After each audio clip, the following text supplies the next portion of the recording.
Bisa nggak oh? Yang gila ini. Oh, ada makanan tuh ya. Kan sekal sakit-sakit.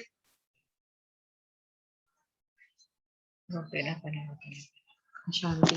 Kali hari ini ya, aku gak enak. Yang terhormat Ibu santai. Oke deh. Ya, yang terhormat Ibu Dokter Beta Ahlam Gisela, DFM, SPFM, konsultan. Kemudian yang saya hormati Erina selaku moderator dalam acara ini sekaligus penggagas dan yang memfasilitasi semuanya. Kemudian yang saya hormati dan saya banggakan semua alumni Faperta tahun angkatan 1990 UPN veteran atau yang sering kita sebut sahabat Faperta kekancan saklawase dimanapun berada yang telah hadir secara online di tautan Zoom malam ini. Marilah dalam mengawali acara malam ini, marilah kita panjatkan puji dan syukur hadirat Allah Subhanahu wa Ta'ala, karena atas berkahnya lah kita berada di sini semua.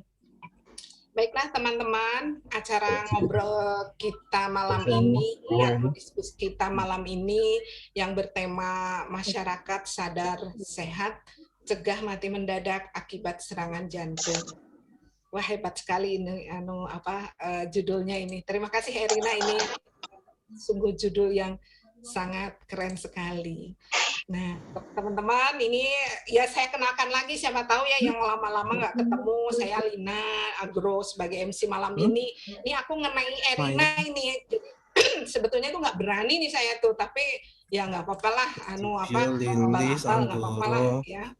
Ritu Kurniati, Emil, siapa ya? Nah, baiklah teman-teman, mari kita berdoa supaya acara malam ini, diskusi malam ini kita lancar. Marilah kita berdoa. Berdoa dimulai.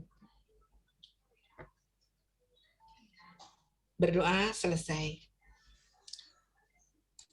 Teman-teman semua, sahabat Faperta kekancan saklawase yang aku hormati, acara selanjutnya adalah paparan dan diskusi sesuai dengan tema di atas yang akan dipandu oleh Erina dan narasumbernya Ibu Dokter. Jadi waktu aku serahkan kepada moderator Erina ya. Silakan Erina. Terima kasih Lina. Alhamdulillahirrahmanirrahim. Akhirnya setelah 30 tahun ya. 30 tahun ya kita nggak ketemu ya. Betul, 30 tahun. Baik teman-teman semuanya, alhamdulillahirrahmanirrahim kita bisa bersua dalam silaturahim yang luar biasa. Walaupun kita malam minggu, ternyata kita juga nggak kalah dong. Kita juga malam mingguan juga gitu ya. Kalau mungkin sekarang putra-putri Bapak Ibu, waduh Bapak Ibu lagi, putra-putri teman-teman semuanya sedang malming gitu kan. Kita juga malming juga gitu di depan laptop masing-masing. Baik, saya mohon izin untuk teman-teman boleh kiranya di on cam dulu supaya kita bisa sama-sama menampakkan diri kita, dan mungkin bisa minta bantuan untuk teman-teman yang bisa memotret siapa nih, pakai laptop siapa bisa dipotret dulu. Kita abadikan kebersamaan kita di malam hari ini sebelum nanti kita akan banyak mendapatkan pencerahan tentang topik kita malam hari ini. Yuk silahkan, Sahat boleh di on cam dulu, Sita boleh di on cam dulu, Poppy, Dibio. Kalau Rina sama Anggoro udah berdua loh, harusnya Dibio sama Wati juga berdua di sini ya. Ya, silahkan. Sahat sudah on, oke. Rina Hastuti, boleh di on kan kameranya dulu. Kita siap-siap akan diabadikan. Lina bisa motret, Lin? Lin? Oke, bisa. Ya, oke. Poppy, silahkan Poppy, dimunculkan dulu. Verda, asik. Verda sudah siap. Tinggal Poppy dan Dibio. Boleh Poppy dan Dibio dimunculkan dulu kameranya kalau iya, baik. Kalau belum bisa, oke. Lina boleh diababasi. Mari kita berfoto dulu sama. Ya. 1, 2, 3. Ulangi ya. Yang cakep, yang satu. 1, 2, 3. WSR. Baiklah, terima kasih. Alhamdulillah teman-teman semuanya. Di hari ini kita akan sama-sama bersilaturahim. Tentunya tidak sekedar duduk manis, tapi kita juga sambil menikmati kopi, teh yang ada di meja masing-masing, mungkin juga makanan besar gitu ya. Sambil mendengarkan pada malam hari ini, kita akan mendapatkan pencerahan, yaitu terkait dengan masyarakat sadar sehat, cegah meninggal mendadak akibat serangan jantung. Nah, di usia seperti kita saat ini, tentunya banyak hal yang harus kita rawat, kita maintenance, kemudian kita perbaiki, dan supaya kita bisa menikmati hidup kita di sisa akhir kontrak kita ini penuh dengan kebahagiaan, tanpa harus merepotkan pasangan kita, tanpa harus merepotkan anak-anak kita, tanpa harus merepotkan orang tua kita, tapi kita bisa lebih aware dengan diri kita sendiri. Dan kita masih bisa tetap bermakna, bermanfaat untuk orang-orang di sekitar kita. Teman-teman, kali ini saya menghadirkan seorang narasumber. Beliau adalah seorang dokter. Mungkin kemarin sudah ditanya sama Sahat gitu ya. Singkatan apa sih itu gelarnya ada DSM gitu ya. Jadi malam hari ini beliau ini seorang sosok perempuan yang luar biasa, mempunyai keseimbangan antara otak kanan dan otak kiri yang hebat banget. Beliau seorang dokter, sesibuk apapun beliau masih bisa berpetualang di dapur Simbo. Apa sih namanya? Aduh, apa ya Beta? Lupa aku. Dapur Simbo ya Beta? Bener nggak sih? Ya, dapur Simbo 4.0. Oh, bayangin, dapur Simbo 4.0. Dengan segala karyanya bisa menciptakan nutrisi, menghadirkan makanan yang bisa dinikmati oleh pasangan tercinta dan juga putra-putrinya. Hobinya, beliau ini adalah hobinya goes. Sak Jogja itu digoesi. Bahkan beliau sudah cukup dikenal ya. Tapi di tengah-tengah kesibukan beliau masih bisa memberikan pelayanan yang terbaik untuk masyarakat. Nah, malam hari ini memberikan pelayanan beliau kepada kita semua. Wah, istimewa banget kan? Yuk kita berikan tanda cinta untuk Dr. Beta malam hari ini. Silahkan teman-teman kita push dengan cinta untuk Dr. Beta. Karena sesuatu yang berawal dari cinta, hadirnya juga akan cinta. Cinta dengan diri sendiri, cinta dengan keluarga kita, gitu ya. Dan tanpa harus berpanjang lebar, saya akan langsung panggil nih Dr. Beta malam hari ini.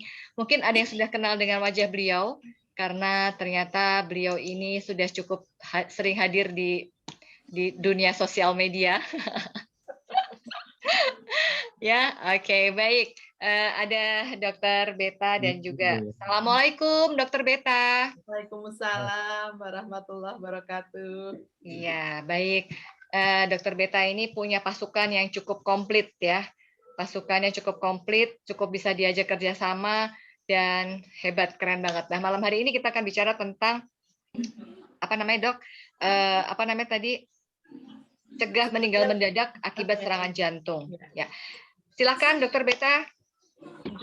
Terima kasih Erina. Saya tuh kalau dihubungi Erina itu langsung terbayang, aduh suaranya, saya selalu senang mendengar suaranya gitu ya. Renyahnya itu mulai lihat senyumnya, terus suaranya itu udah kebayang duluan gitu, nggak sabar pengen ketemu gitu ya.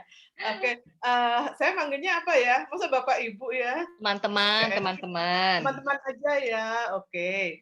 Ya, teman-teman mungkin pada saat membaca judulnya gitu, meninggal mendadak, mati mendadak gitu ya. Kok emang kenapa harus mati mendadak gitu ya? Nah, sekarang saya tanya dulu ya, boleh ya? Boleh. Dari teman-teman yang ada ini, tahu nggak kalau dirinya punya risiko untuk serangan jantung? Saya tapi nggak nanya Mbak Rini ya.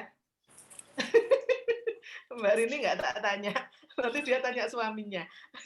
Oke, teman-teman siapa yang tahu bahwa dirinya punya risiko mengalami serangan jantung? Saya. Oke, apa yang menjadi faktor risiko Pak Sahat? Terima kasih Bu Beta, Bu Dokter Beta. Menurut saya makin tambah ya. Kalau umur makin tambah itu biasanya daya tahan tubuh makin berkurang hingga mudah terkena mudah masuk angin, yang tadinya umur-umur 40 masih bisa tahan, begitu umur 50 kena kipas langsung bengek gitu ya. Naik mobil, buka jendela langsung masuk angin. Mandi malam masuk angin. Naik motor nggak pakai jaket masuk angin. Selama bisa ditahan mungkin masih hidup. Tapi begitu beberapa hari, berminggu-minggu masuk angin, begitu sudah puncaknya, begitu daya tahan tubuh melemah, datanglah si serangan jantung itu. Begitu kira-kira menurut saya sih Bu Dokter Beta. Oke, terima kasih Pak Sahat. Dari teman-teman ini selama pandemi kontrol nggak ke dokter gitu, rutin check up gitu nggak? Nggak ya. Jadi males gitu ya, gara-gara pandemi jadi agak-agak ngeri ke rumah sakit gitu ya. Jadi jangankan Bapak Ibu teman-teman seusia kita gitu ya. Kita kan usianya sekitar seksi gitu ya.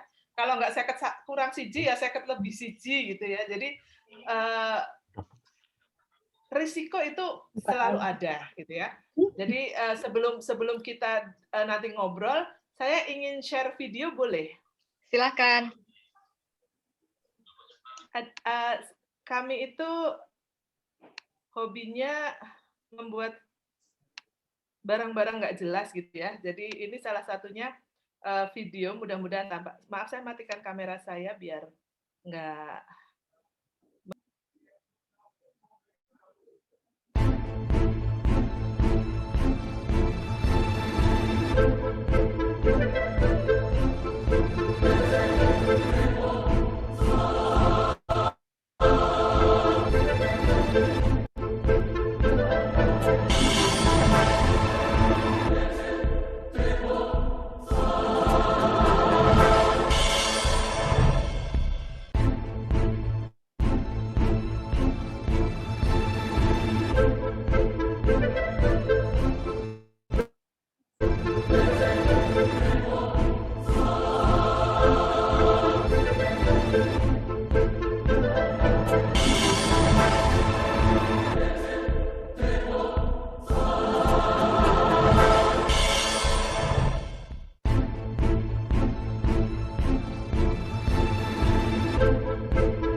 Oke, terima kasih sudah sabar menonton video pendek tadi.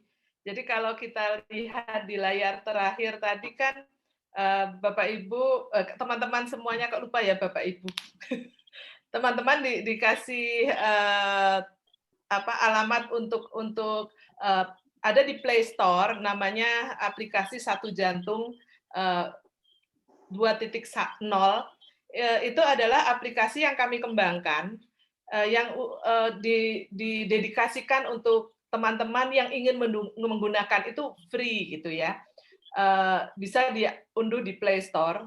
Latar belakangnya sebetulnya kenapa saya membuat itu bersama suami adalah karena seringkali orang mengalami serangan jantung itu nggak ada yang nolong di sekitarnya. Padahal tadi waktunya berapa untuk penyelamatan yang efektif? 7 menit.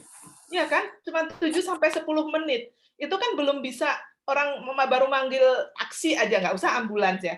Baru manggil taksi aja, jalan ke rumah sakit udah selesai di jalan gitu ya. Itu yang kenapa banyak kasus meninggal mendadak gitu akibat serangan jantung ini. Bahkan banyak kejadian itu meninggalnya pun di tempat yang di situ banyak dokter juga, tapi karena nggak tahu gitu ya, nggak ngonangi gitu ya. Beberapa teman kami juga meninggal pada saat tenis gitu kan. Lalu aku capek, terus dia minggir, dia istirahat, dia tidur, lewat gitu. Teman-temannya yang lagi tenis juga nggak ngeh kalau dia lagi serangan jantung gitu. Jadi kalau Bapak Ibu berkenan mau unduh itu, saya ada video tutorialnya juga. Kalau mau mengunduh, kalau enggak saya skip. Sekitar 4 menit videonya. Mau, Bu. Oke, mau Mbak. Oke, ya. Kalau mau, mari kita siapkan. Memang adanya baru di Android. Mohon maaf, tidak ada di yang Apple nggak ada ya. Jadi ini saya.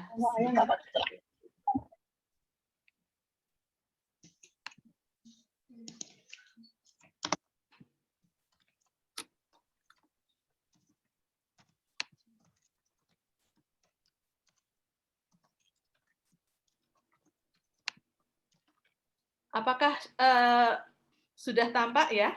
Sudah. Nah, kita ikuti aja. Pertama buka Play Store. Ya. Kemudian ketik di sini 1 jantung 2. Nah, nanti akan ada yang logonya gambar hati, ada seperti ini, Eko hati, jantung. Itu diunduh. Maka aplikasi akan minta izin untuk mengeluarkan tombol melayang. Jadi ini nanti untuk flying button-nya, diklik aja.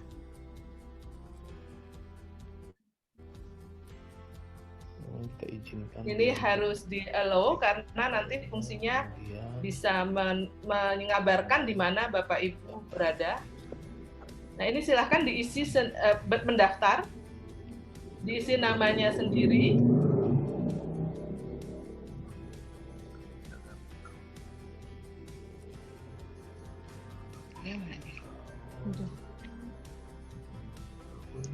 Kemudian nomor telepon kita, nomor telepon masing-masing, kemudian nomor telepon keluarga yang kalau kondisi darurat dia dihubungi. Sehingga keluarga tetap tahu apa yang terjadi. Kemudian ada. Nah, ini kalau Bapak Ibu mestinya tahu ya tensinya berapa gitu, bisa diisikan. Karena nanti di sini akan dikalkulasi faktor risiko Bapak Ibu. Oh, teman-teman, kok Bapak Ibu lagi, ya Allah. Ini loh, kalau bukan presenter itu mulutnya kurang tertib. Bisa aja, Bu Dokter. Oke, jadi ini tinggal diisi aja sesuai ininya masing-masing, kondisinya masing-masing. Lalu username ini bikin sendiri yang mudah diingat. Karena nanti teman-teman login-nya pakai itu. Password juga begitu. Nah, setelah selesai kan daftar, lalu akun berhasil didaftarkan, masuk ke depan lagi, login dengan username-nya masing-masing yang tadi dibuat. Isikan password-nya, lalu login. Nah, ini hasil kalkulasinya. Ini tadi kebetulan contohnya Bu Irma tadi, dia risikonya tinggi. Jantung Bu Irma tinggi. Nomor telepon yang bisa dihubungi ini. Nah, ini nomor telepon bisa pasangannya, bisa anaknya, gitu ya. Berkurang, itu akan bisa masuk. Nah, mungkin setelah Bu Irma olahraga lalu mengalami penurunan berat badan dan sebagainya, itu bisa diedit lagi. Bagaimana proses satu jantung dikembangkan. Nah, ini ada profil ini aja, profil aplikasinya. Kemudian ada tombol melayang. Sebentar, ini ada Pak. Gimana Pak Sahat? Ada yang raise hand? Ini diskusinya sambil penjelasan atau nanti ada sesi khusus ya? Nanti habis ini sebentar. Oh iya, buru lupa pertanyaannya ini. Boleh ditulis di chat. Sabar ya Pak Sahab. Boleh teman-teman kalau ada yang pertanyaan boleh dimanfaatkan chatnya ini. Iya, silakan di chat. Ya. Boleh kita lanjut ya sedikit lagi ya. Tinggal dikit lagi yuk. Silakan dokter. Nah, ini ditutup. Kemudian pada saat, nah ini tadi yang flying button kan dia kalau kita pasang dia akan ada terus di layar kita. Kalau kita merasa ada gejala, ya itu dipencet, nanti akan langsung masuk ke halaman ini dan bisa kita pengetahuan dengan tombol emergency. Jadi akan berbunyi seperti handphone kita, lalu kita ini bisa langsung otomatis tertulis. Kita tinggal pada keluarga kita. Nah, lalu di sini dilanjutkan ada panduan untuk orang yang menolong. Jadi dilihat pasiennya sadar apa tidak. Kalau dia tidak kelihatan tidak sadar itu ya ditepuk gitu ya. Kalau dia sadar kita langsung panggil ambulans. Ya, sambil menunggu kita tanya dia obat-obat yang dia biasa konsumsi apa. Nah, panggil ambulans di sini ada fiturnya, tapi ini kalau Bapak Ibu pencet ya, ini beneran manggil ambulans ya. Jadi tidak untuk dimain-mainin. Ya, oke. Kemudian tadi kalau pasiennya tidak sadar, dia akan ada panduan untuk pijat jantungnya. Nah, teknik pijat jantungnya ada satu video lagi. Saya maaf ya, agak senang dengan video karena saya pikir nanti Bapak Ibu juga bisa mempelajarinya kemudian itu ya. Ini saya sudah upload di YouTube juga, jadi bisa dilihat lagi. Ini kok jadi sebentar, maaf. Ini saya matikan dulu.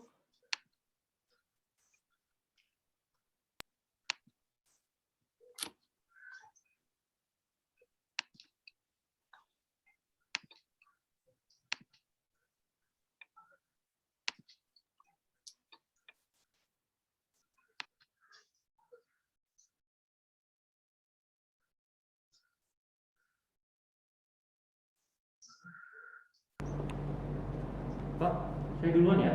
Silakan Pak Yogi.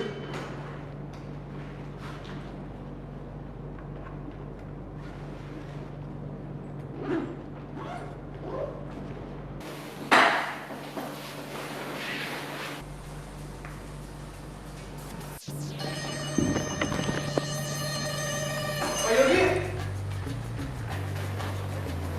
Pak Yogi. Pak. Tolong Pak Yogi nggak sadar.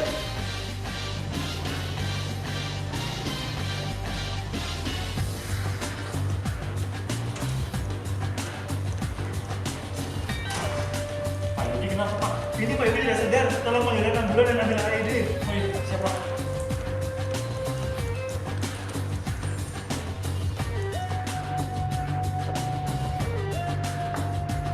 Pak, ini AED-nya Pak.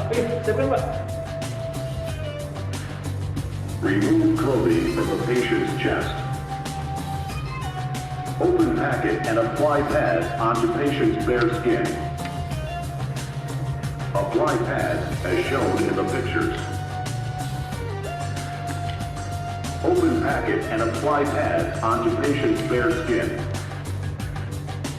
Apply pads as shown in the pictures. Do not touch the patient. Analyzing heart rhythm. Do not touch the patient. Analyzing heart rhythm. Shock advised. Do not touch the patient.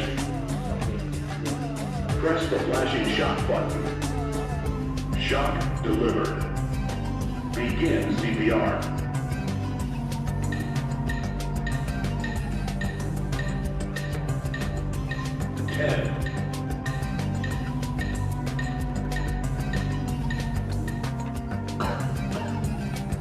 Pak Yogi sudah apa? Oke, kita recovery position.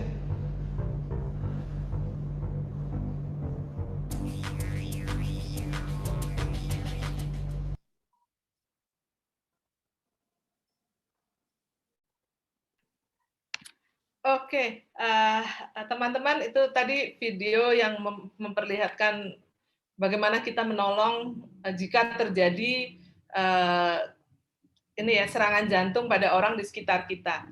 Biasanya kan kita jalan-jalan di mana-mana lihat ya ada AED, bisa nggak makainya? Karena walaupun disediakan di mana-mana, kalau nggak bisa makainya kan percuma juga. Oke, mungkin itu Erina, saya panggil nama aja ya. Saya juga maunya nggak pakai dokter ya, kita teman. Ya. Oke.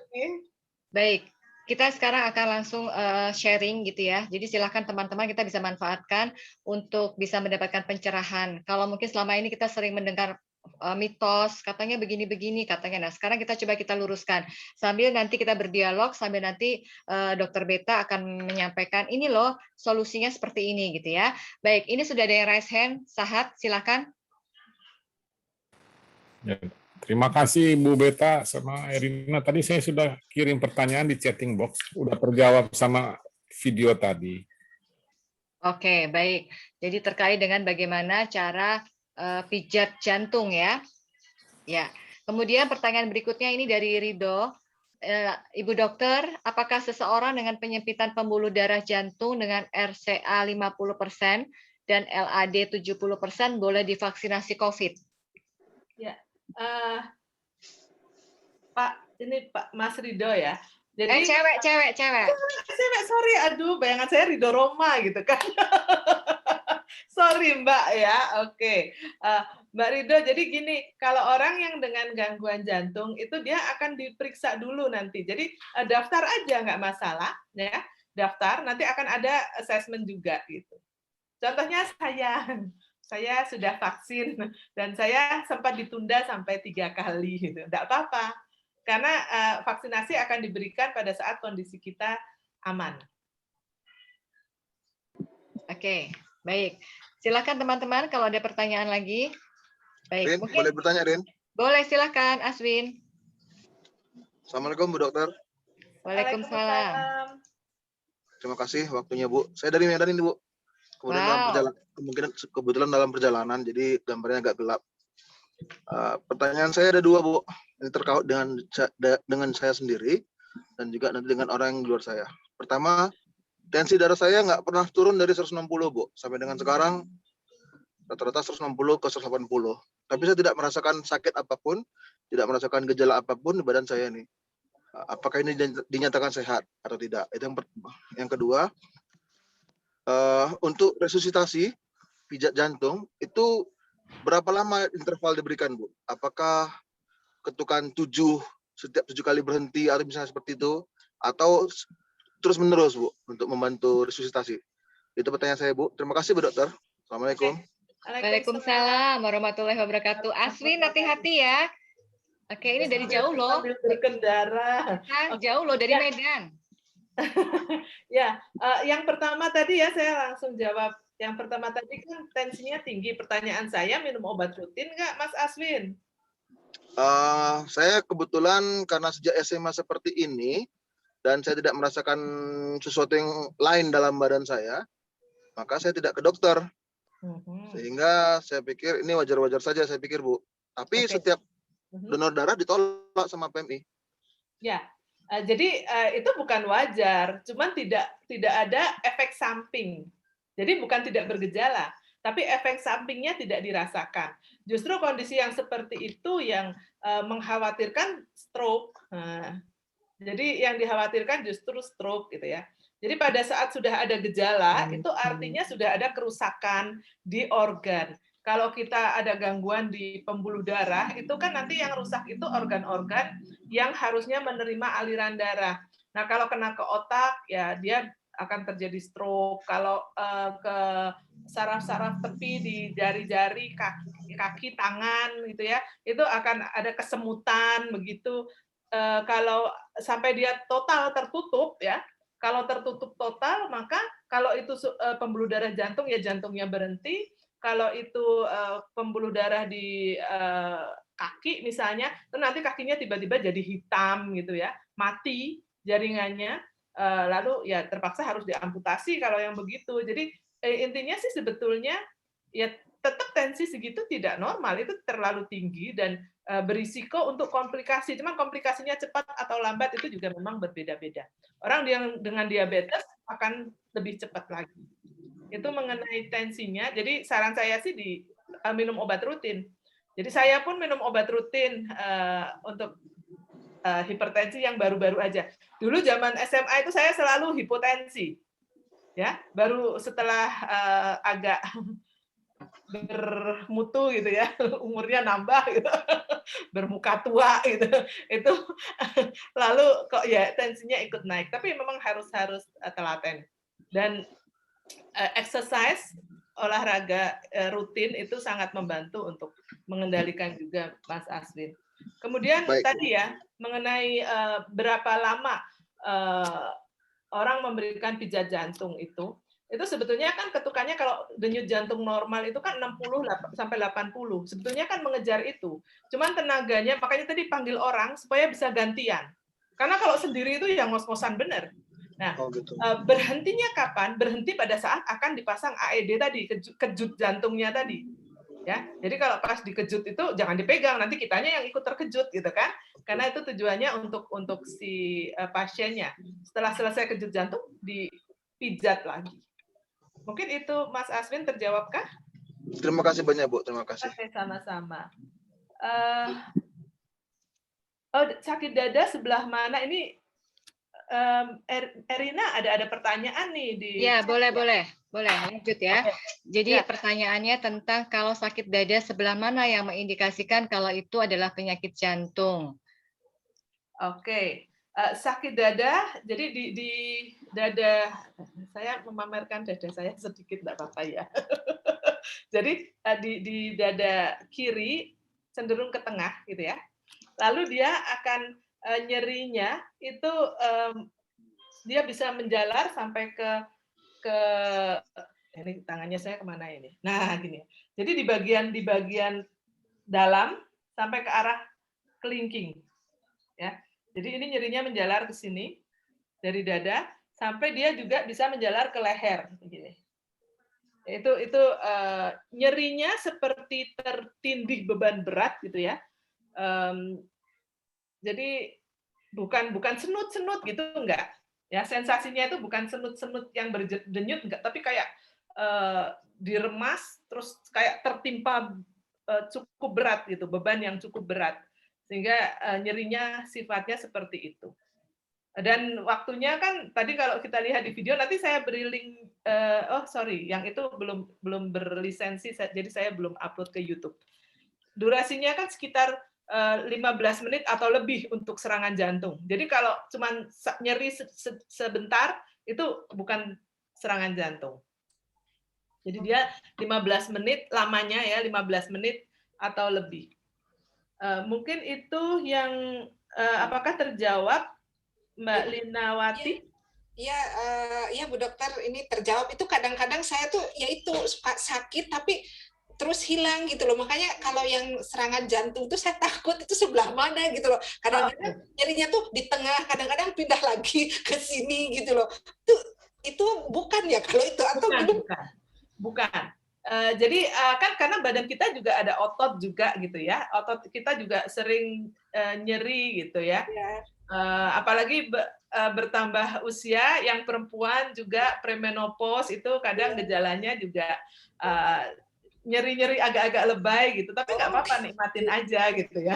Saya pun mengalaminya gitu. Jadi kalau kita menerima itu dengan happy, paling ya kita ketawa-ketawa sendiri. Aku malam ini kok kayaknya kegerahan banget, padahal biasanya saya kedinginan misalnya. Terus dia ketawa sendiri, oke, premenopause gitu ya. Ya nggak apa-apa. Itu kita jalani. Dengan happy aja, Bu. Oke. Ya, Bu Dokter, terima kasih sekali. Terima kasih. Oke, baik. Deta mungkin bisa dijelaskan gini ya. Ada satu sebenarnya jantung itu pemicunya apa? Apakah karena diabetesnya atau karena tekanan darah tinggi? Terus tadi kasusnya Aswin ya, tidak bergejala. Nah, tidak semua yang terkena jantung itu kan bergejala. Ada yang tensinya tinggi, dia nggak pusing. Ada yang tensinya gula darahnya tinggi, dia juga so far so good. Nah, setiap orang punya respon tubuh yang berbeda. Itu bisa dijelaskan, Beta. Jadi serangan jantung itu sebenarnya dipicu oleh apa? Seperti kita ini sekarang di hidup yang sekarang di era seksi seperti ini ya. Apakah faktor lifestyle yang sudah kita lakukan kemarin-kemarin saat kita menjadi mahasiswa, saat kita menjadi pekerja, mungkin makan tidak teratur, atau mungkin pola diet yang juga nggak tertib, apakah itu juga bisa menjadi pemicu serangan jantung? Oke, oke, terima kasih Erina. Jadi begini, kalau tadi dibilang apakah pola hidup dan sebagainya, sebetulnya faktor risiko kita bisa pisahkan antara faktor risiko dengan pemicu. Kalau pemicu itu yang mencetuskan pada saat akan terjadi serangan, ya. Tapi kalau faktor risiko ini berjalannya lama, contohnya tadi hipertensi, ya, itu dia punya poin sendiri itu, sudah punya tabungan untuk risiko, gitu kan. Kemudian diabetes juga dia akan jadi tabungan juga. Kemudian lifestyle tadi ya, obesitas karena makannya banyak, aktivitasnya rendah, obesitas itu juga menjadi satu tabungan sendiri. Nah, itu yang faktor risikonya ya. Jadi hidupnya yang stressful gitu ya, itu juga menjadi faktor risiko. Nah, kemudian pencetusnya apa? Yang lalu dia pada saat itu mengalami serangan. Biasanya itu emosi, ya. Jadi pada saat kita emosi itu kan semuanya menjadi terpacu lebih cepat gitu ya.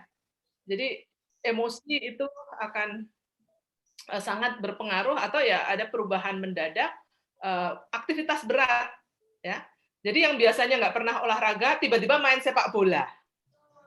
Nah, ini stres ke badan kita. Jadi stres itu ada dua, ada mental, ada fisik. Nah, semua stres yang mendadak ini akan menjadi pemicunya. Jadi saat itu terjadi serangan jantung. Makanya kalau teman-teman perhatikan ya, kalau ada pemberitaan si ini sedang tenis meninggal, sedang main futsal, setelah itu meninggal gitu ya. Jadi itu sebetulnya adalah karena tadi stres yang mendadak. Jadi aktivitas fisik yang tiba-tiba. Kalau tadinya saya tadi juga ngobrol sama anak saya, naikin olahraga mesti sedikit-sedikit. Kenapa? Karena sejak hamil kamu, jadi malas olahraga gitu kan. Jadi pada saat padahal yang dibilang kamu tuh udah 22 tahun gitu kan.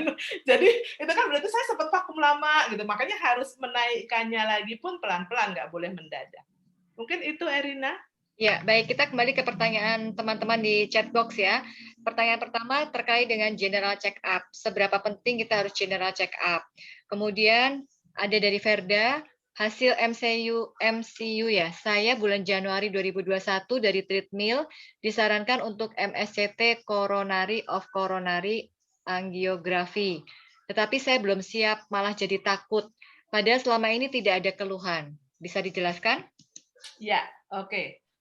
Sebetulnya makin kita begitu kita usianya 40 tahun, nah jadi risiko penyakit jantung koroner itu risiko kita mengalami serangan jantung itu di atas 40 tahun itu sudah punya golden ticket gitulah istilahnya ya. Makanya kita iya golden ticket beneran ya. Jadi kalau kitanya nggak aware ya, kitanya nggak menilai diri kita sendiri, risikonya kapan kita harus minta pertolongan, itu memang akan terjadi hal yang tiba-tiba tadi ya, lalu tiba-tiba kita sudah tidak tertolong karena mengalami serangan jantung. Nah, tadi aplikasi tadi kan tujuannya saya buat supaya ini yang mau check up itu pun, jadi dia paling nggak sebelum check up dia menghitung lagi nih, waduh, saya kok masih ini ya tinggi ya, waduh, obesitasnya dikurangin gitu ya. Ya naik sepeda keliling-keliling kayak, walaupun makannya masih doyan kan lumayan daripada udah nggak sepedaan, makan melulu gitu ya. Apalagi lagi nggak boleh pergi-pergi gini, keasikan WFH sambil ngemil gitu ya. Jadi tujuannya tadi aplikasi tadi kan kita self assessment. Kita menilai lagi, wah PR saya masih tinggi lagi, saya harus turun ke risiko sedang gitu. Lalu turun lagi ke risiko rendah. Itu antara lain yang dilakukan pada general check up seperti itu Mbak Anti ya. Jadi idealnya sih 6 bulan sekali kita general check up. Cuman kalau lagi pandemi begini juga bukan hal yang mudah untuk ke sana, tapi kalau dokter keluarga kita bisa melakukan akan sangat bagus. Kemudian untuk Mbak Verda, oke. Orang selalu tidak siap untuk mengetahui keadaan dalam dirinya. Padahal ini kan baru disuruh periksa. Kenapa disuruh MSCT atau disuruh coronary angiography?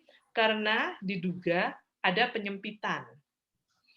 Nah, tinggal maunya tadi kita sama-sama udah punya golden ticket nih. Kita mau ketahuan dulu lalu bisa diterapi atau ya udahlah pasrah aja ntar apa kata entar gitu. Kalau udah takdirnya udahan ya udah.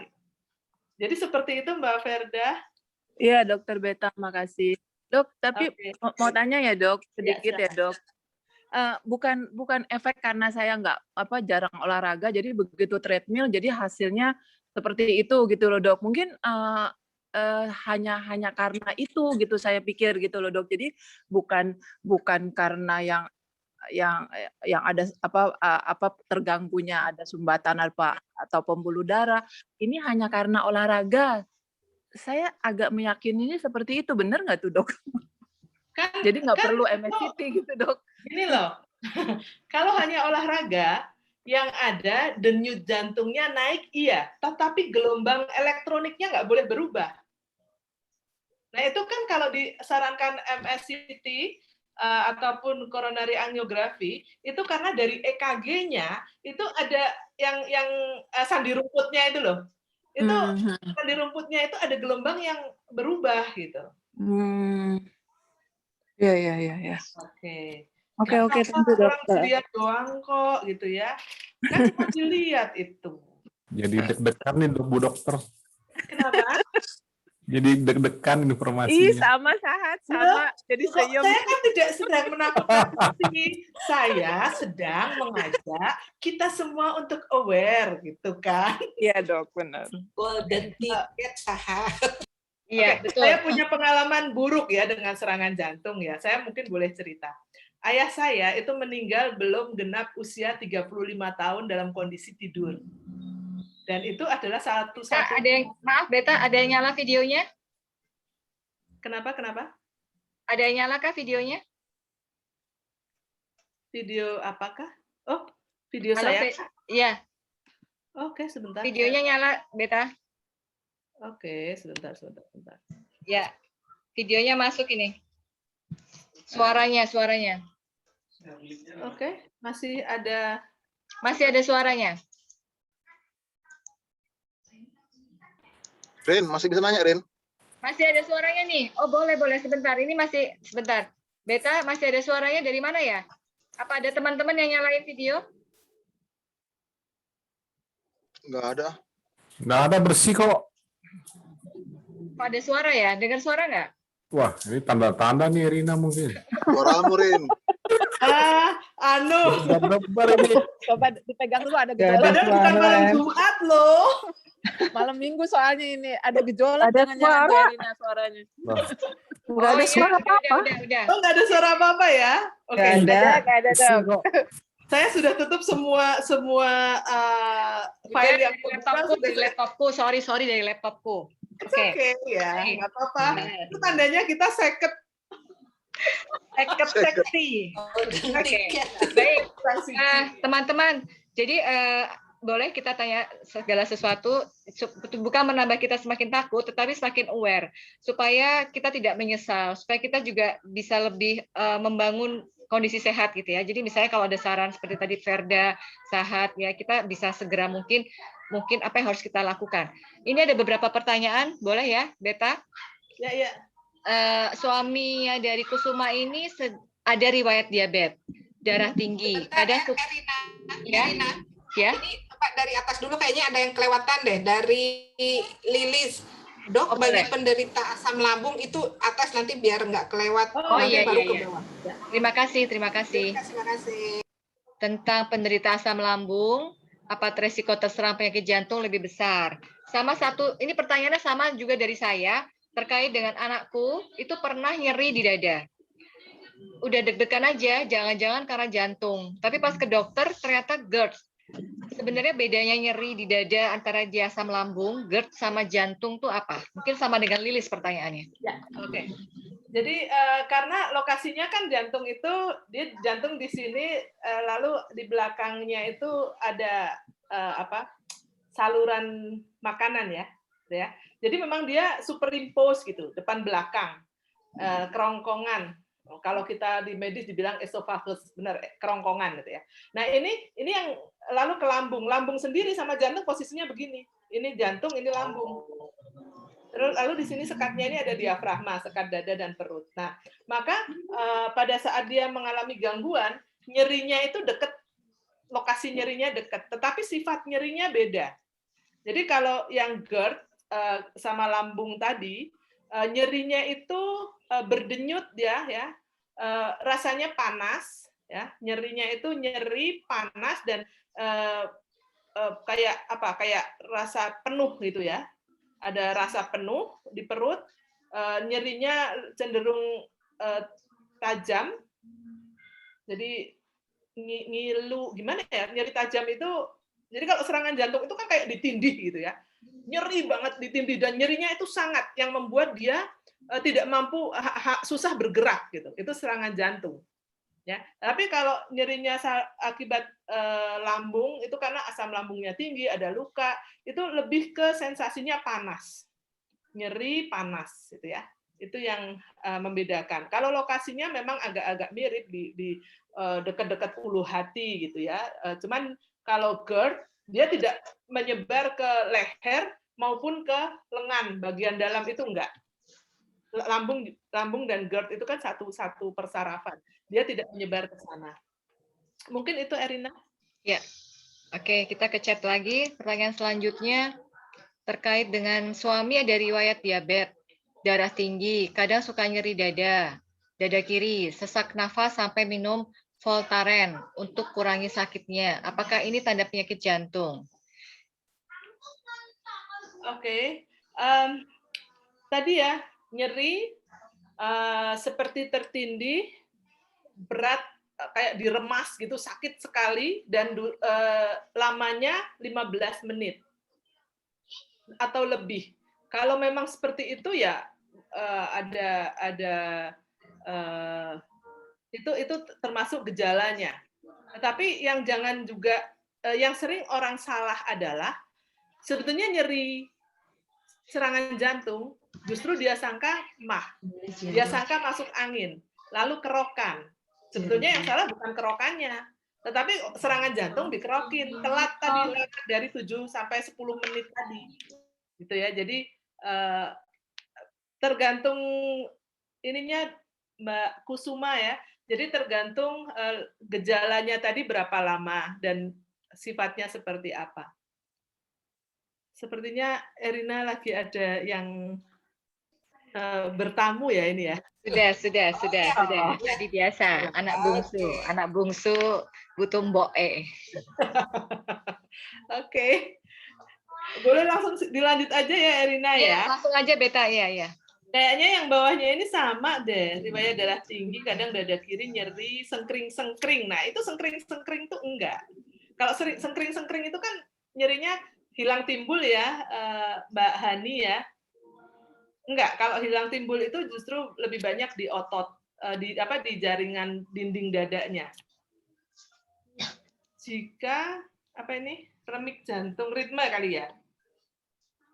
Yang dari Mbak Koni. Ya, Koni mungkin boleh langsung unmute Koni kalau mau nanya langsung. Itu ritme ya, Kon? Ini mau nanya, mamaku tuh remik jantungnya nggak teratur. Terus ya itu suka sengkring-sengkring memang. Terus punya darah tinggi. Oke, kalau ritme jantungnya itu tidak teratur, yaitu itu yang namanya aritmia ya. Jadi denyutnya itu nggak teratur. Pada orang tua memang banyak. Nanti harus dilihat dia dari EKG-nya nanti kelihatan. Yang tidak teratur itu sebelah mana, saraf sebelah mana yang mengakibatkan dia tidak teratur, bagian dari jantung, bilik atau serambinya gitu ya. Nanti obatnya karena di situ juga berbeda. Ada obat yang bisa digunakan untuk mengatur itu. Jadi dilihatnya dari EKG-nya. Kemudian akan sangat berpengaruh juga. Jadi pada saat denyut jantungnya itu tidak teratur, dia sangat mempengaruhi tekanan darah. Apalagi kalau misalnya denyut jantungnya cenderung cepat, itu tekanan darahnya akan cenderung naik. Mungkin itu Mbak Koni ya. Perlu cek kayak endoskopi EKG. juga ya? EKG. Jadi kalau denyut jantungnya tidak teratur itu EKG, tetapi kadang ya ini yang namanya aritmia itu kadang gangguan ritme, gangguan irama jantung itu kadang tidak muncul pada saat diperiksa. Nah, maka kalau pada saat diperiksa itu tidak muncul, dipasang alat yang dia dipasang kayak EKG gitu tapi kecil gitu ya, ditempel itu selama 1 minggu. Itu namanya Holter. Oh, gitu. Nah, kalau dengan alat Holter ini direkam dibawa pulang kan, ditempel aja gitu di badan. Nanti setelah 1 minggu balik lagi ke dokternya, dibaca ini hasil bacaannya selama seminggu tuh dia kenapa aja. Nah, ada juga kondisi yang begitu, seminggu nggak nongol-nongol juga gejalanya. Lalu dipasang alat yang namanya ILR, loop recorder. Jadi dimasukkan di bawah kulit gitu ya, di dalam di dinding dada gitu ya, dipasang itu kayak USB gitu. Lalu operasi kecil lah. Nah itu nanti dia bisa direkam. Jadi setiap kali nanti kalau pada saat rutin gitu ya, sebulan sekali misalnya periksa, itu tinggal nanti ada kayak alat kayak mouse gitu ditempel di dadanya di depan alat yang sudah ditanam tadi, bisa dilihat rekaman selama sebulan kejadiannya apa aja. Jadi seperti itu tahapannya, biasanya pertama EKG dulu. Ya, kalau ada tiroid itu juga ya? Oke. Kalau ada tiroid, dia akan cenderung lebih, jantungnya akan lebih cepat karena dipacu oleh hormon tiroidnya yang berlebihan. Nah, maka tiroidnya yang harus diterapi dulu. Oh iya, memang mau terapi tiroid dulu kayaknya. Oke, iya, harus diterapi dulu tiroidnya. Oke. Karena begitu tiroid tinggi, itu semua tubuh kita dipacu. Tidak hanya jantung aja, semua metabolismenya juga akan naik. Oke, iya. Terima kasih Bu Dokter. Sama-sama. Ya, terima kasih Koni. Sekarang selanjutnya mau dijelaskan antara bedanya GERD sama asam lambung. Oke. Kalau nunggu baca itunya kapan bisa bertanya langsung, Bu? Boleh. Aswin silahkan. Kalau ada yang mau tanya langsung boleh. Silakan Aswin. Iya, makasih. Makasih Rin. Terkait dengan pertanyaan saya tadi, Bu, untuk konsul ke dokter, kira-kira sarannya dokter mana dulu, Bu? Apakah langsung dokter jantung atau masih ke dokter umum dulu, Bu? Itu pertanyaan saya. Terima kasih, Bu.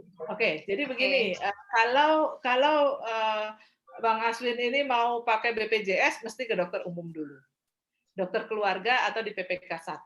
Tetapi kalau nggak pakai BPJS, bisa langsung ke rumah sakit dan minta langsung dengan spesialis jantung kardiovaskuler, jantung pembuluh darah.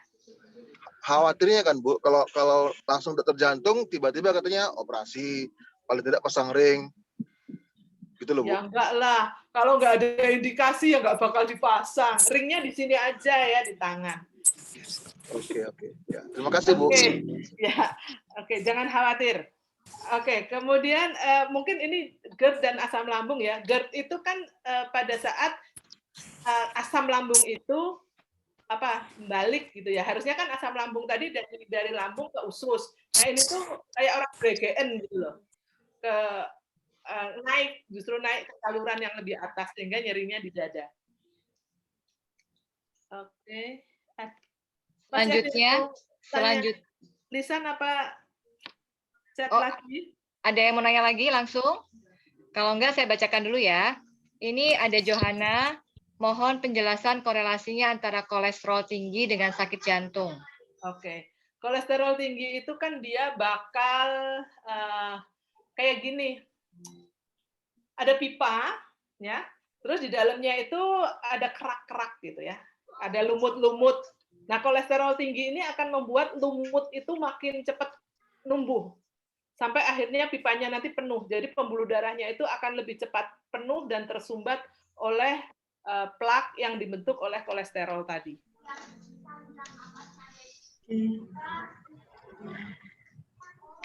Jadi itu salah satu credit point untuk membentuk sumbatan gitu ya. Oke.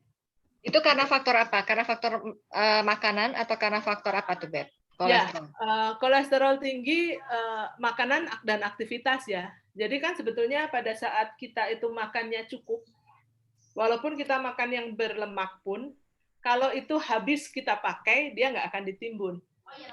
Meskipun kita nggak makan yang berlemak, kita tapi makan nasi, makan singkong, yang karbohidrat, dan itu nggak kepake, nanti ya ditimbun jadi lemak juga.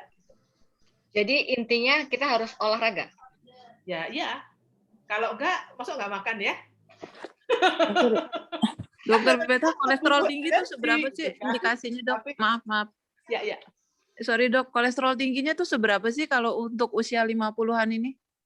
Kolesterol tinggi itu kalau dia puasa, dia nggak boleh, jadi di bawah 200 ya. Oh, oke. Udah di atas 200 total loh ya kolesterol total. Nanti masih dilihat lagi perbandingan antara LDH dan LDL dan HDL ya. Oh, itu ada pengaruhnya juga ya, Dok? Perbandingan HDL sama LDL-nya? Ya, karena di situ kecepatan pembentukan plaknya tadi yang berpengaruh. Iya, Dok. Oke, thank you, Dok. Terima kasih, Dok. Oke, kita lanjut lagi terkait dengan pertanyaan Mbak Lilis tadi tentang asam lambung. Kadang saya merasakan di bagian dada seperti diremas, kemudian detaknya lebih keras, dan kadang jadi agak sesak dalam bernafas. Apakah ini termasuk serangan jantung? Lebih dari 15 menit nggak, Mbak Lilis? Halo, Lilis. Boleh dijawab? Di-unmute dulu. Enggak, Dok. Oh, enggak ya. Mungkin itu sedang menginginkan sesuatu yang enggak terpenuhi. Biasanya kan loh, Dok, kalau pas makan sebenarnya kan suka pedas, dimakan karena kondisinya seperti itu sudah mengurangi. Nah, ketika agak pedas sedikit kan panas rasanya. Nah, ketika itu jadi berasa seperti itu. Iya. Jadi nyerinya ini kalau serangan jantung nyerinya bukan panas. Kalau panas itu lebih dari lambung ya. Iya. Itu bahaya nggak, Dok? Rasanya yang kayak gitu tuh? Bahaya, Dok. Bahaya, Dok. Kayaknya mau dibikin grade berapa gitu ya. Karena gangguan di saluran cerna itu pun cuman lebih lama gitu ya dibanding serangan jantung gitu sih. Tapi bisa memperburuk kondisi itu bisa. Tapi lebih lambat gitu. Tapi beda berarti bukan ya, Dok ya? Bukan, iya. Semangat Lilis, olahraga jalan terus. Oke, baik. Terima kasih ya. Sekarang dari Lucky, kalau minum obat kolesterol itu pada saat diperlukan atau bisa terus-menerus? Oke, sebentar. Terus-menerusnya itu sudah nggak tinggi kolesterolnya tetap diminum gitu? Lucky, silakan Lucky. Di-unmute dulu. Iya, Dokter. Nah, kalau sudah nggak tinggi, ya nggak perlu diminum. Jadi kan tapi kan bukan nggak tingginya itu dalam artian pengobatan itu nanti dikontrol 3 bulan ya. Kalau 3 bulan udah normal ya nggak usah minum lagi. Asal bisa mempertahankan pola makan dan aktivitas. Tapi tetap harus dikontrol tiap bulannya tetap. Kalau dalam waktu 3 bulan udah rendah terus, obatnya lepas. Tapi kontrol bulan berikutnya tetap dilakukan. Jadi jangan mentang-mentang normal nih terus ya udah gitu, nggak kontrol-kontrol lagi ternyata udah tinggi gitu ya. Jadi soalnya selama ini itu kan sama pandemi ini kan nggak dokter nggak kontrol gitu. Jadi terakhir itu kan minum obat kolesterol. Nah kemarin itu kolesterol kan sudah rendah, tapi saya tetap minum terus. Itu kalau minum terus gitu efek sampingnya apa, Dokter? Sebetulnya sih obat-obat kolesterol itu kan efek sampingnya juga nggak tinggi juga, paling di otot ya, akan agak kelemahan otot gitu kalau dia sudah tidak diperlukan tapi masih terus diminum. Ototnya gimana, Dok? Jadi kayak ada kekakuan di otot gitu, biasanya di sendi bahu gitu, tapi nggak yang parah gitu enggak. Jadi sebaiknya ada ini ya, periksa lab itu kan ada juga yang drive thru ya. Oh iya, iya. Iya, ada dok, Kan ada dok. bisa menggunakan itu. Oke. Memang membutuhkan. Jadi kalau sudah rendah berhenti aja nggih dokter nggih. Ya, tapi rendahnya itu dalam 3 bulan ya, 3 bulan sudah normal baru stop nggih. Oh iya iya. Oke nggih. Terima kasih dokter. Kemudian ada pertanyaan lagi nih, Beta dari Rido. Jantung dengan kondisi RCA 50% dan LAD 70%, apakah sudah diperlukan untuk pasang ring? Kalau saya akan pasang. Karena Alasannya? Karena kecepatan untuk dia totally block itu saya nggak tahu. Iya kan? Jadi seberapa lama saya akan mencapai tertutup, tersumbat semua, itu saya nggak tahu. Jadi kalau memang udah ada sumbatan sampai 50% itu tuh kan udah inilah apa risiko untuk mengalami serangan jantung juga sekian, 50% juga. Apakah kalau sudah pasang ring itu ini Bu berpengaruh terhadap aktivitas kita? Misalnya udah, enggak kan juga malah ya. jadi seger gara-gara aliran darahnya lancar. Ya. Iya. Dan sekarang kan operasinya itu bukan yang dadanya dibuka gitu kan, enggak. Dia lewat pembuluh darah, paha gitu, dimasukkan selang kecil gitu, lalu Kateter ya? Ya, kateter. Iya. Kateter. Ya. Anjir, matur suwun. Oke, terima kasih. Kemudian pertanyaan selanjutnya dari Herman. Izin nanya dok, olahraga apa yang disarankan untuk usia 50? Apakah treadmill sudah mencukupi dan berapa waktu yang perlu disarankan? Ini Mas Herman sama Mbak Eni ini udah rutin olahraga belum sebelumnya? Ya, silahkan tolong dijawab ya, Bapak Eni dan Bapak Herman. Izin menjawab dok. Ya. Untuk treadmill rata-rata sih seminggu 3 kali ya. Tapi karena sekarang lebih banyak WFH mungkin agak jarang nih treadmillnya. Kenapa malah jarang? Kan WFH malah banyak waktu. Justru tambah malas nih dok. Jadi dulu sebelum waktu masih WFO, saya rajin jalan kaki sih sebenarnya ke kantor. Cuma karena sekarang WFH jadinya jarang nih. Ya, oke. Jadi kalau dibilang usia 50 tahun itu kalau sendinya dihentak-hentakkan itu sudah tidak recommended gitu ya. Jadi kalau berjalan oke. Berenang sangat bagus. Bersepeda juga bagus untuk sendi gitu ya. Jadi tidak terbebani. Tapi kalau misalnya memang sudah terbiasa lari ya, sejak muda udah biasa lari ya nggak apa-apa dilanjutin gitu ya. Karena otot-otot dia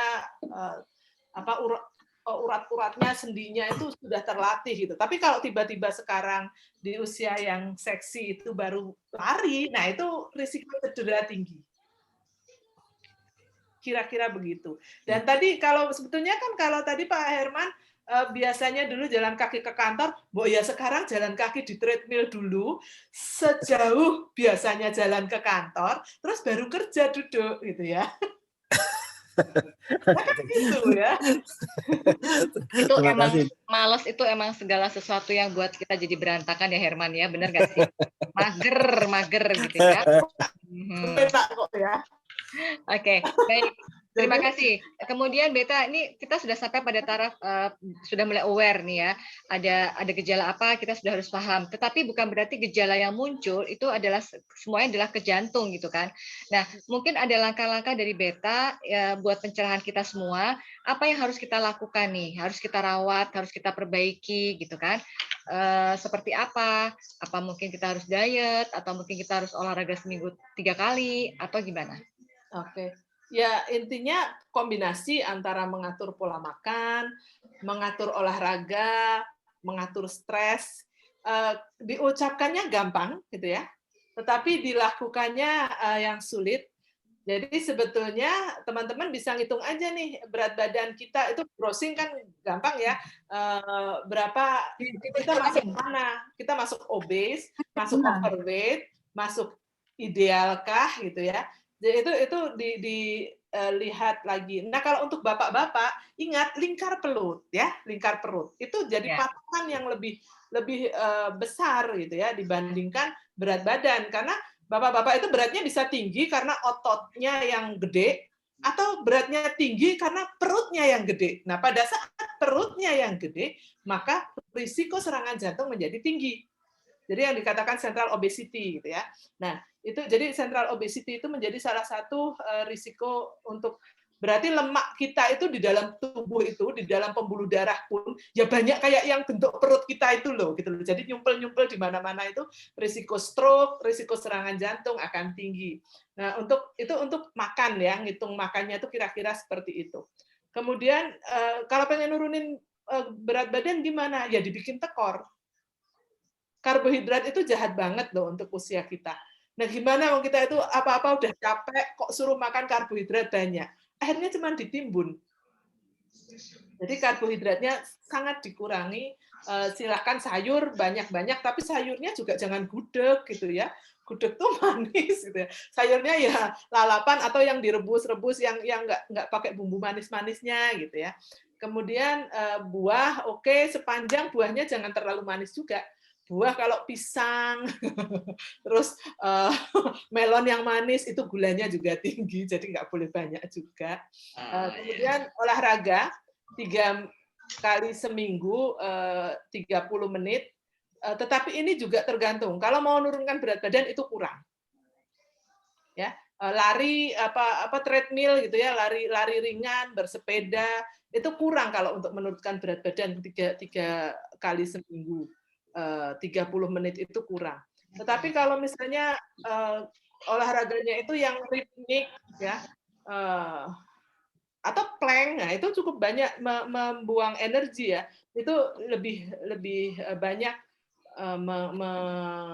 mengurangi berat badan dibanding yang jalan kaki saja. Stres, emosi itu kayaknya pandemi ini jadi makin ini ya, apalagi yang masih punya anak kecil, konser di rumah gitu. Matematika sudah lupa gitu ya, itu juga bisa jadi tambahan stresor, tapi ya harus dikelola.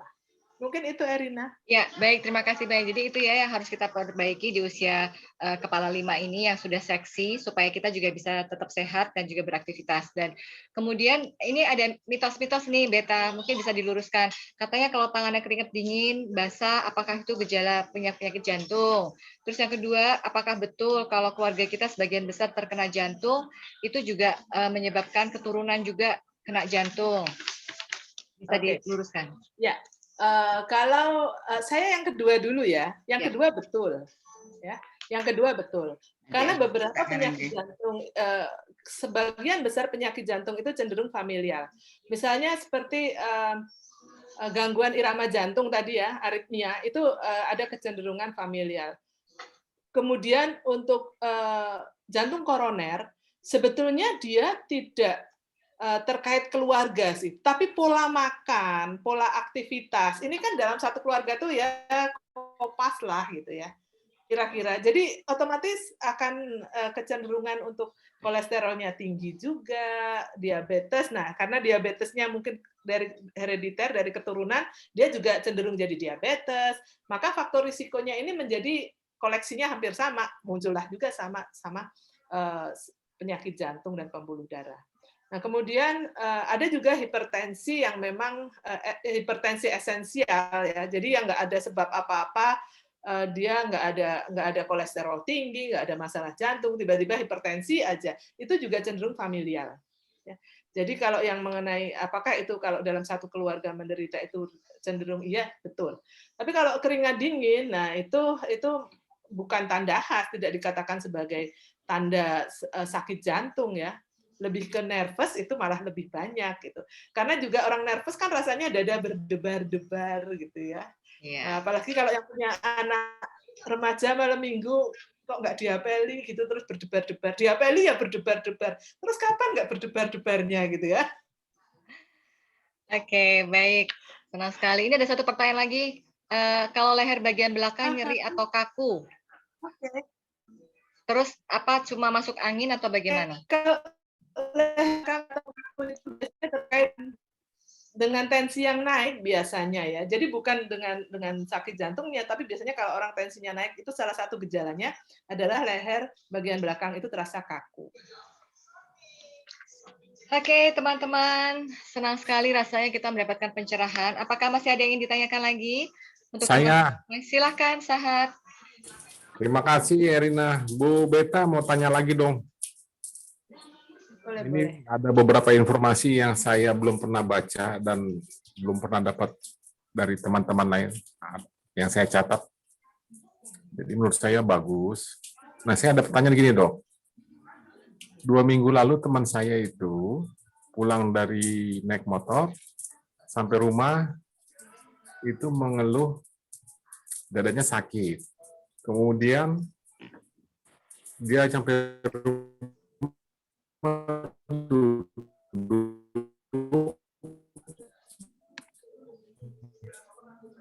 dan dia langsung megang dada itu ngorok gitu kan, nggak berapa lama mati dia.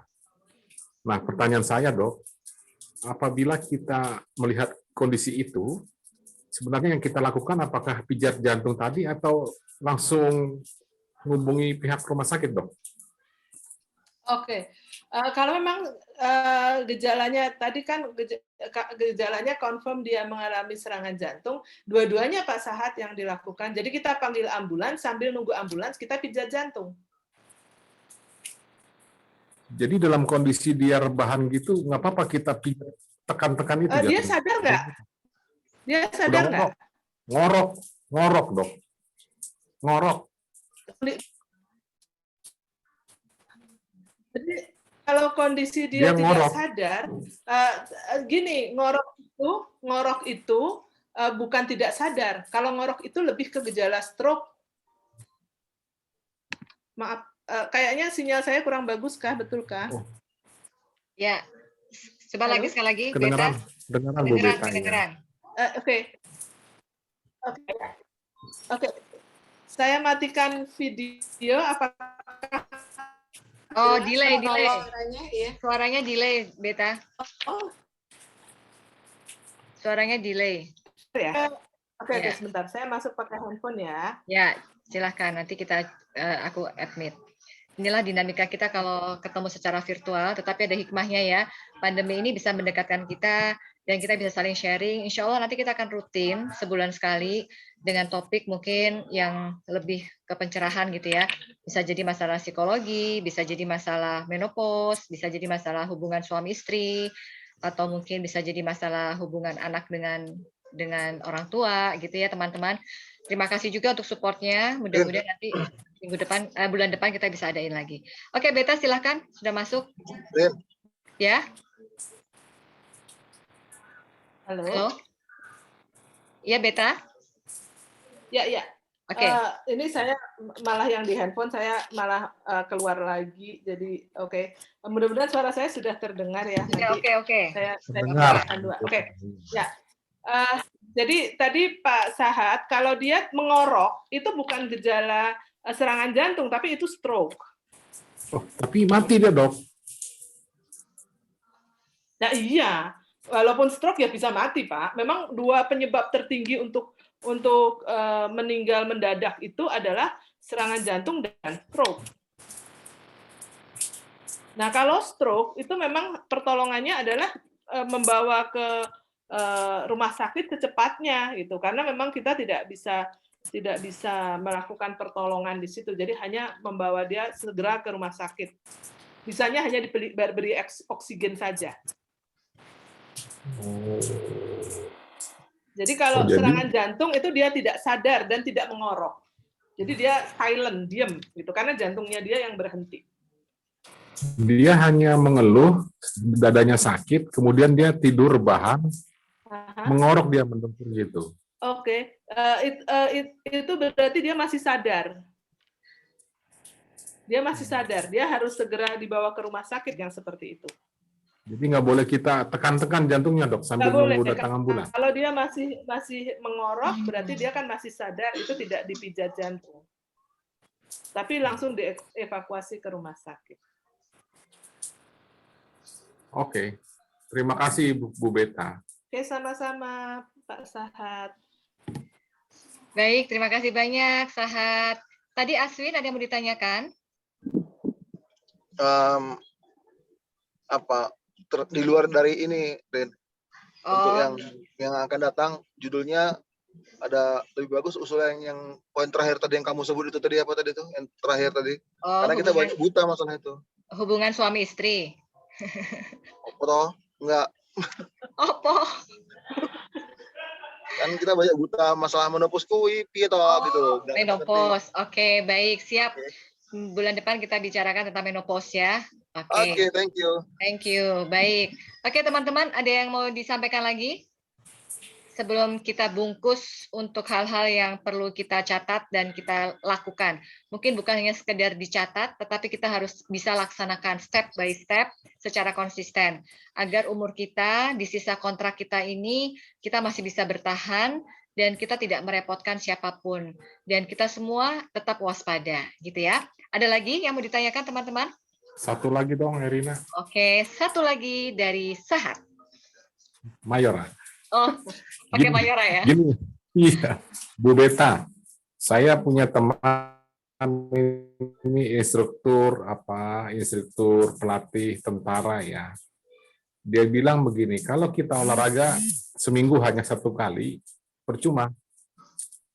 Masih yang baiknya itu seminggu 2 atau 3 kali, supaya menjaga ketahanan jantung tadi.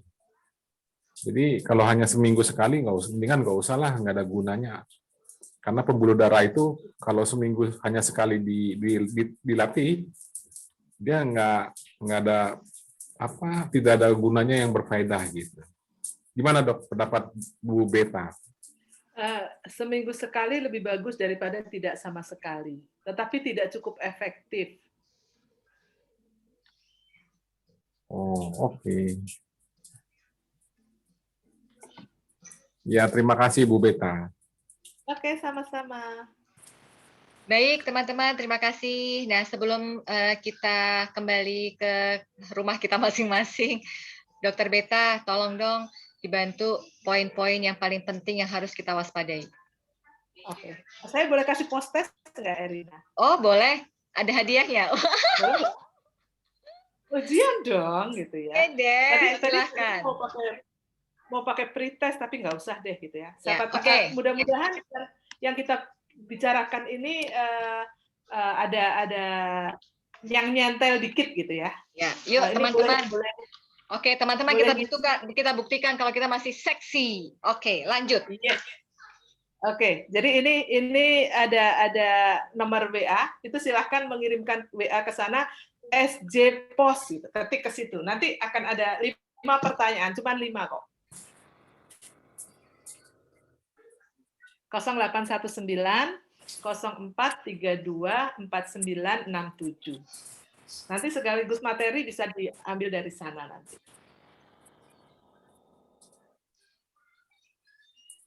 Nanti kita share ya di grup ya, biar Bu Dokter nanti kalaupun yang tidak bisa gabung karena teknis ya malam ini, mungkin nomor WA ini bisa kita sharekan di grup ya kalau boleh.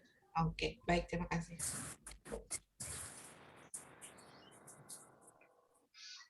Udah dikirim, terus ikutin instruksinya? Ya, ikutin aja.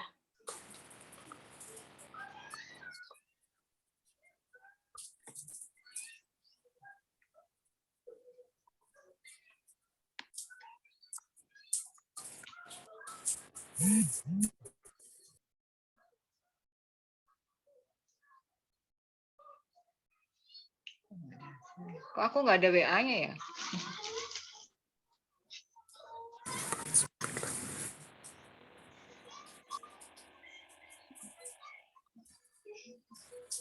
Teman-teman gimana? Sudah oke?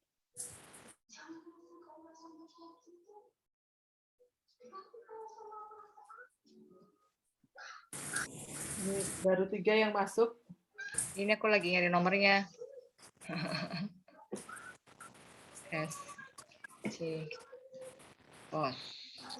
Oke, yang lain gimana? Sudah bisa masuk, teman-teman?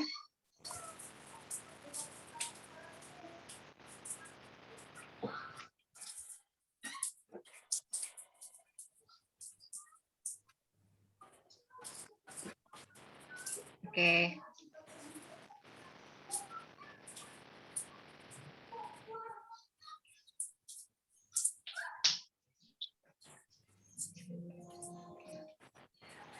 Ketika SJ Pos ya?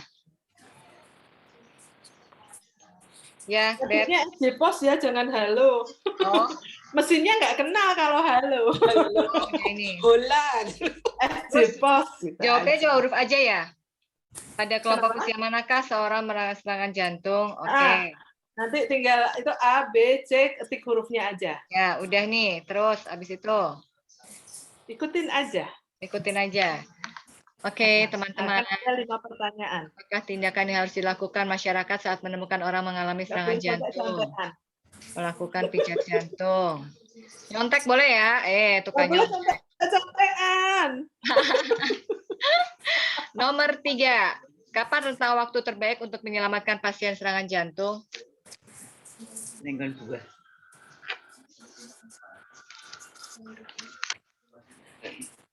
Lumayan. Tadi berapa menit ya? Oh, 10 menit pertama bukan sih? Malah Ini takut. anak biologi loh. Rina dulu biologi kan ya? Iya, biologi.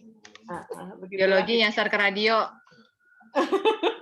Jadi Saya radio nyasar ke kedokteran. Jadi radio biologi. Saya ini ya, kedokteran fisika.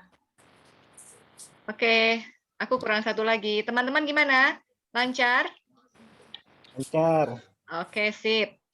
Sudah selesai? Belum. Aduh, mikirnya nggak usah serius-serius. Soalnya kalau salah ulang lagi nih. Nanti IPK-nya 4 loh kalau serius-serius. Ntar remedi loh. Bisa dipertanyakan sarjananya.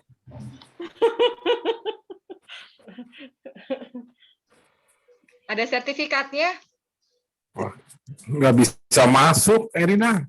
Apanya? Ganti HP, Hat. Saya biasanya pertanyaannya langsung lisan-lisan sih. Biasa nanya, sebelum jawab. Iya, langsung saya jawab. Gangguan, mungkin cuaca ya, sinyal kurang bagus nih. Oke, sebenarnya kalau bisa mengirimkan WA, harusnya bisa menerima juga.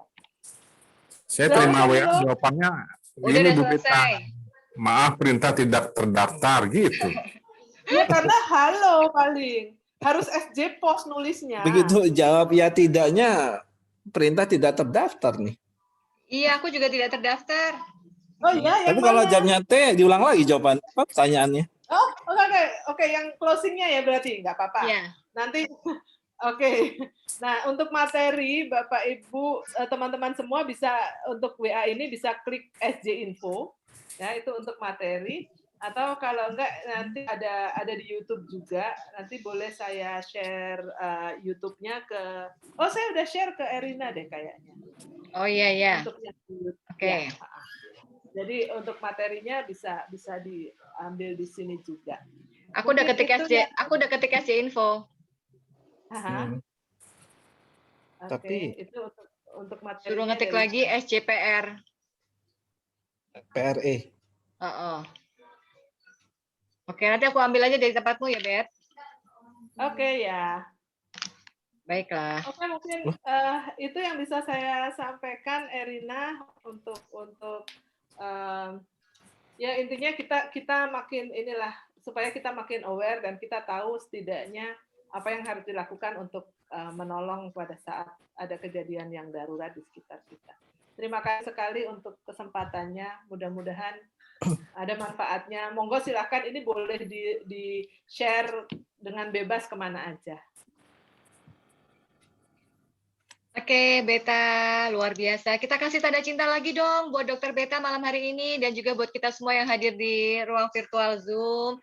Baik, teman-teman, terima kasih banyak ya. Mudah-mudahan informasi kesehatan tentang jantung bisa kita jadikan sebagai sebuah ilmu untuk keluarga kita dan supaya kita juga tetap bisa menjalani kehidupan kita dengan penuh dengan kenikmatan.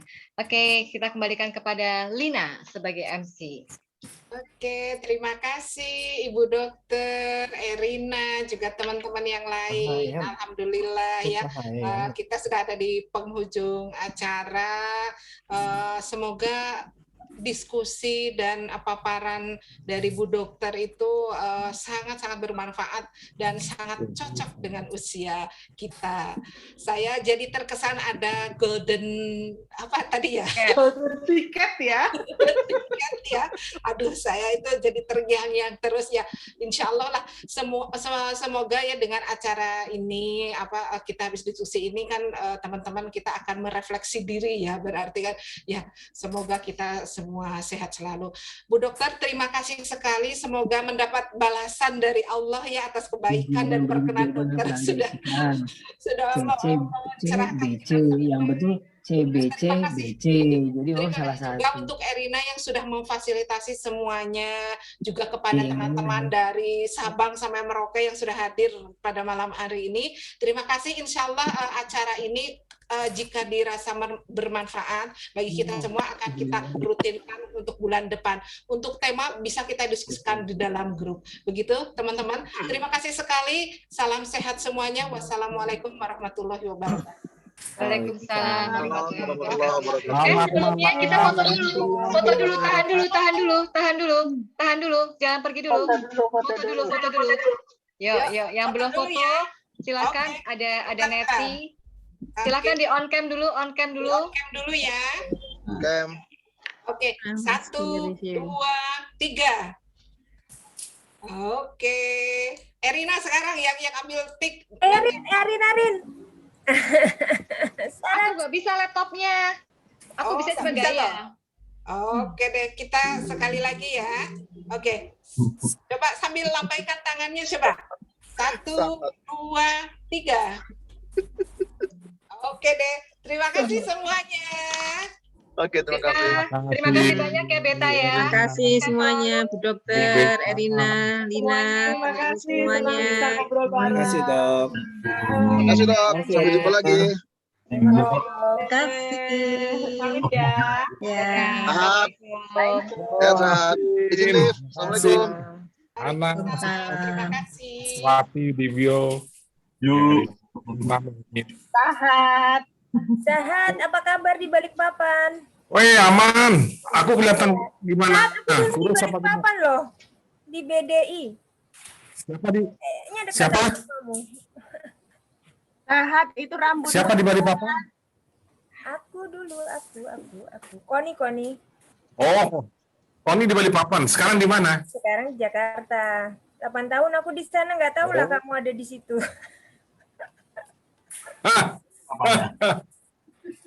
Aku di PDI dulu, kamu di mana sih? Wati mana? Hat, bagi Aku lampu sekarang dong, di perumahan. Hat, bagi lampu, Hat. Paman Gembul. Bagi Iya, lampu nanti aku kirim cepat. Pak Kiki ya.